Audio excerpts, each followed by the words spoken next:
Welcome back. ഒരു പുതിയ video എല്ലാവർക്കും സ്വാഗതം. അപ്പോൾ ഇന്നത്തെ വീഡിയോ വീണ്ടും ഒരു സ്റ്റഡി വ്ളോഗാണ്. അപ്പോൾ നമ്മളെല്ലാവരും സക്സസ്ഫുള്ളി നമ്മുടെ ഫസ്റ്റ് ക്രിസ്മസ് എക്സാം ഒക്കെ എഴുതിയല്ലോ അല്ലേ. അപ്പോൾ അത് നമ്മൾ പ്ലസ് ടുക്കാർക്ക് വന്നിട്ട് ഫിസിക്സ് ചെയ്യുന്നല്ലോ എക്സാം. അപ്പോൾ എങ്ങനെ ഉണ്ടായിരുന്നു? അപ്പം നിങ്ങളെ ഒപ്പീനിയൻ എക്സാമിനെ കുറിച്ചിട്ടുള്ള ഒപ്പീനിയൻസ് കമൻറ്റ് ബോക്സിൽ പറയണേ. അപ്പോൾ എൻ്റെ ഒരു പേഴ്സണൽ എക്സ്പീരിയൻസ് വെച്ചിട്ട് പേപ്പർ കണ്ടപ്പോൾ കുഴപ്പമില്ല അങ്ങനെയൊക്കെ തോന്നിയത്.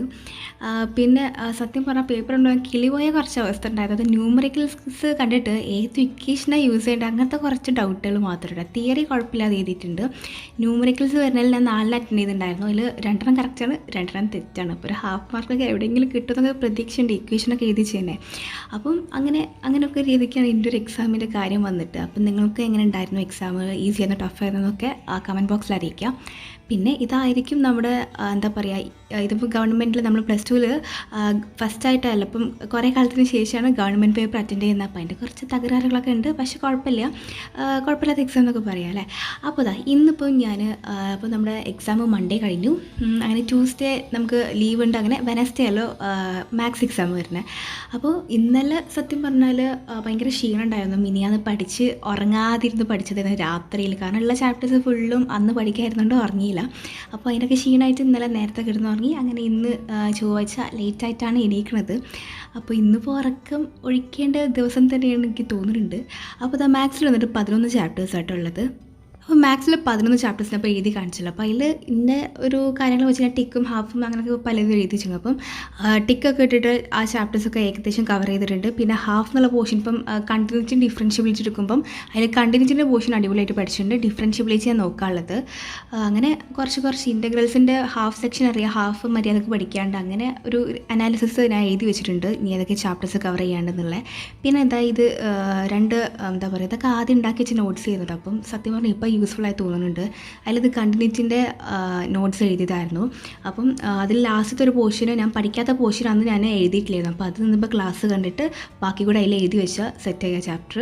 പിന്നെ റിലേഷൻ ഫംഗ്ഷൻ്റെ ചാപ്റ്റർ ഞാൻ കാണിച്ചതല്ല. അതും അന്ന് ഒരു വേറെ എക്സാമിന് അന്ന് നോട്ട്സൊക്കെ കണ്ടുണ്ടാക്കി വീഡിയോ ഒക്കെ കണ്ടിട്ട് ഉണ്ടാക്കി അങ്ങനെ റെഡിയാക്കിയോണ്ട് അതിപ്പോൾ ലാസ്റ്റ് സമയത്തൊക്കെ ഉപകാരമായിട്ടോ. ലാസ്റ്റ് അത് മാത്രം ക്വസ്റ്റ്യൻസ് ചെയ്ത് നോക്കിയാൽ മതി. പിന്നെ 3Dൻ്റെ ചാപ്റ്റർ, അതുപോലെ ഡിഫറൻഷ്യൽ മറ്റേ ഡെറിവേറ്റീവ്സിൻ്റെ ആപ്ലിക്കേഷൻ ഉണ്ടല്ലോ. അപ്പോൾ അത് രണ്ടും ഞാൻ ആദ്യമേ ഇതേപോലെ വീഡിയോസൊക്കെ കണ്ടിട്ട് ഇങ്ങനെ എഴുതി വെച്ചിട്ടുണ്ടായിരുന്നു. അപ്പോൾ സ്കൂളിലത്തെ നോട്ട്സിൽ ആദ്യത്തൊക്കെ ഫസ്റ്റ് ടേം ചാപ്റ്റേഴ്സൊക്കെ നല്ലോണം ഡീറ്റെയിൽഡ് ആയി എടുത്തുകൊണ്ട് അത് വലിയ കുഴപ്പമില്ല. പക്ഷേ അതിൻ്റെ ശേഷമുള്ളതൊക്കെ പിന്നെ സ്പീഡിലൊക്കെ ആയിരുന്നു. ലാബൊക്കെ വരുന്നതുകൊണ്ട് പെട്ടെന്ന് ചാപ്റ്റേഴ്സ് എടുത്ത് തീർക്കലായിരുന്നു. അപ്പം ചിലത് മനസ്സിലാവും, ചിലത് മനസ്സിലാവില്ല. അപ്പം എനിക്കിപ്പം കൺഫ്യൂഷനുള്ള ചാപ്റ്റേഴ്സൊക്കെ ഞാനിപ്പം ക്ലാസ് കണ്ടിട്ട് നോട്ട്സൊക്കെ എഴുതി വെച്ചിട്ടുണ്ട്.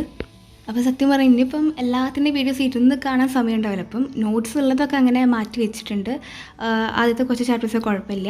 പിന്നെ ഇങ്ങനെ കൺഫ്യൂഷൻ ഉള്ളത് ഞാൻ വീഡിയോസൊക്കെ കണ്ടിട്ട് ഇങ്ങനെ കണ്ടുപഠിക്കുന്നത്. അപ്പം ഈ ഒരു സമയത്ത് എല്ലാതും കൂടി നോട്ടിരുന്ന് എഴുതുന്നില്ല. അതിൻ്റെ പകരം ഞാൻ ഇപ്പോൾ കറൻ്റ്ലി കാണുന്നത് മറ്റേ വെക്റ്ററിൻ്റെ ചാപ്റ്റർ ആയിരുന്നു കേട്ടോ. അപ്പോൾ അതിൽ ഞാൻ ഇപ്പോൾ എന്താ ചെയ്യണമെന്ന് വെച്ചാൽ എല്ലാ ക്വസ്റ്റ്യൻസ് ആൻസേഴ്സ് ഒന്നും നോട്ടിൽ എഴുതുന്നില്ല. ചാപ്റ്ററിൽ മെയിൻ വരുന്ന ഹെഡിങ്, അതായത് ടോപ്പിക്ക്, അതിൽ വരുന്ന ഇക്വേഷൻസും അങ്ങനത്തെ കുറച്ച് കാര്യങ്ങൾ മാത്രം എഴുതി വെക്കുന്നുണ്ട്. നോട്ട് ബുക്കിൽ അങ്ങനത്തെ ഇക്വേഷൻസ് മാത്രം എഴുതുന്നുണ്ട്. അതിൻ്റെ കൂടെ ക്വസ്റ്റ്യൻസ് പിന്നെ ഞാൻ സൈലത്തിൻ്റെ വീഡിയോ കാണട്ടെ. ഷാഹിദ് സാറിൻ്റെ ക്ലാസ് നല്ല അടിപൊളി ക്ലാസ്സാണ്. അപ്പം സാറിൻ്റെ ക്ലാസ്സിൽ ഞാൻ ഇക്വേഷനൊക്കെ നോട്ടിൽ എഴുതി അങ്ങനെ ക്വസ്റ്റ്യൻ ചെയ്യുന്നത് ഈ ഒരു പാഡിൽ ഇങ്ങനെ എഴുതി പഠിക്കാൻ കേട്ടോ. അപ്പോൾ ക്ലാസ്സിൽ സാറ് പറയുന്നുണ്ട്, അതായത് ഈ ചാപ്റ്ററിന് അത്ര വലിയ സീനില്ല, നമ്മൾ ഏകദേശം പ്രാക്ടീസ് ചെയ്താൽ നല്ല അടിപൊളി സ്കോർ മേടിക്കുക. അപ്പം സത്യമാണ് ഇങ്ങനെ ഓരോന്നും വീഡിയോ ക്ലാസ് പറയുമ്പോൾ പ്രത്യേക ഒരു സമാധാനം വെച്ചാൽ നമ്മൾ ആ ചെയ്യുന്ന ഭാഗം നമുക്ക് ആൻസറും ക്വസ്റ്റ്യനും അതിൽ തന്നെ ഉണ്ടാവുമല്ലോ. അപ്പോൾ നമുക്ക് മിസ്റ്റേക്ക് ഉണ്ടെങ്കിൽ തിരുത്താൻ പറ്റും. അപ്പോൾ ഞാൻ അപ്പം അതായത് ക്വസ്റ്റ്യൻസ് വരുമ്പം ഇക്വേഷൻ ഇപ്പോൾ പഠിച്ചിട്ടുണ്ടായിരിക്കുമല്ലോ. അപ്പം അതിൻ്റെ മോഡൽ ജസ്റ്റ് നോക്കിയിട്ടുണ്ടാവും. അങ്ങനെ ക്വസ്റ്റ്യൻസ് വരുന്ന സൈറ്റിൽ ഞാൻ പോസ്റ്റ് ചെയ്തിട്ട് ആൻസർ ഒറ്റയ്ക്ക് ചെയ്ത് നോക്കിയിട്ട് പിന്നെ ആ വീഡിയോ പ്ലേ ചെയ്ത് നോക്കുക. അപ്പം ആൻസർ കറക്റ്റ് ആകുമ്പം സത്യം പറഞ്ഞാൽ ഭയങ്കര സന്തോഷമായിട്ട്. അപ്പോൾ നമുക്ക് കിട്ടിയൊരു കോൺഫിഡൻസ്, ആൻസേഴ്സ് ചെയ്യാൻ പറ്റുന്നുള്ള ഒരു കോൺഫിഡൻസ് ഇങ്ങനെ യൂട്യൂബ് ക്ലാസ്സൊക്കെ കണ്ടത് നോക്കുമ്പം കിട്ടുന്നൊരു സംഭവമാണ്. അപ്പം മെയിൻ ടിപ്സ് ഇന്നത്തെ എക്സാമിനൊക്കെ പറയാനുള്ളത്, എല്ലാവരും ക്വസ്റ്റ്യൻസ് പ്രാക്ടീസ് ചെയ്യുക. സത്യം പറഞ്ഞാൽ ഫിസിക്സിന് മാർക്ക് കുറയാനും കാരണം ലാസ്റ്റ് സമയത്ത് എല്ലാ ചാപ്റ്റേഴ്സോട് നോക്കിയപ്പം കുറേ ഇക്വേഷൻസ് മാത്രം പഠിച്ചു പോയി. എങ്ങനെ അത് പ്രാക്ടീസ് ഉണ്ട്, എങ്ങനെ ക്വസ്റ്റ്യൻസ് ഡീൽ ചെയ്യേണ്ടതൊന്നും കാര്യങ്ങൾ നോക്കിയില്ല. അപ്പം ഇന്നത്തെ എക്സാം നമ്മൾ അതായത് മാത്സിലുള്ള പ്രിപ്പറേഷൻ ഇപ്പോൾ ഞാൻ രാവിലെയാണ് സ്റ്റാർട്ട് ചെയ്തിട്ടുള്ളത്. അപ്പോൾ എന്തായാലും നാളെ ഒരു പാതിരാത്രി വരെയൊക്കെ പോകും. അങ്ങനെയാണ് പിന്നെ അവസ്ഥ എന്ന് വെച്ചാൽ. അപ്പം ഇപ്പോൾ ഞാൻ എല്ലാ നോട്ട്സും എഴുതുന്നില്ല, അങ്ങനെ മെയിൻ ക്വസ്റ്റ്യൻസ് മാത്രം ചെയ്ത് വർക്കൗട്ട് ചെയ്യുകയാണ്. അപ്പോൾ ഇനി ഇന്നത്തെ വീഡിയോ ഇത്രയുള്ളൂ. അപ്പോൾ ഞാൻ ബാക്കി ചാപ്റ്റേഴ്സ് കൂടെ പോയി പഠിക്കട്ടെ. അപ്പോൾ നിങ്ങളെ ഒപ്പീനിയൻസ് കമൻറ്റ് ബോക്സിൽ പറയുക. എക്സാം എങ്ങനെ ഉണ്ടായെന്ന് കൂടെ പറയട്ടെ. അപ്പോൾ ഇത്രയുള്ളൂ. Thank U.